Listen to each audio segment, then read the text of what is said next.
কক্সবাজার শহরের সামনে আপনারা যে বিশাল ঝাউবন দেখেন, এই ঝাউবনটাও জাতির পিতা বঙ্গবন্ধু শেখ মুজিবুর রহমানের নির্দেশে এই সৃষ্টি করা। তিনি এটা বলে দিয়েছেন, যেটা আমাদেরকে প্রাকৃতিক দুর্যোগ থেকে কক্সবাজারকে রক্ষা করে।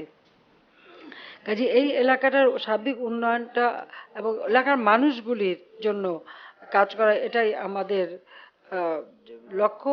তবে এই গত বছর আমাদের উপর একটা বিরাট মানে ঝড় বয়ে গেছে এবং একটা সমস্যার সৃষ্টি হয়েছে, সেটা হচ্ছে মিয়ানমার থেকে প্রায় 10 লক্ষের মতো শরণার্থী সেখানে আশ্রয় নিয়েছে। আমরা মানবিক কারণে তাদের আশ্রয় দিয়েছি।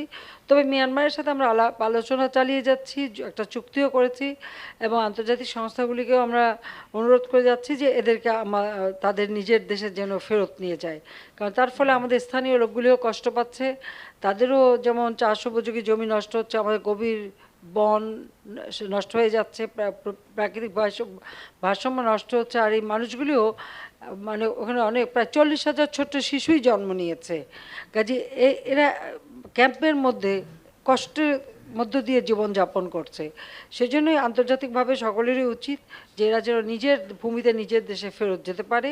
আর আমাদের যে উন্নয়নের যে সমস্ত কর্মসূচি, সেটাও যেন আমরা যথাযথভাবে দ্রুত বাস্তবায়ন করে আমাদের ওই অঞ্চলের মানুষের সার্বিক উন্নতিটা করতে পারি, সেটাই আমাদের লক্ষ্য।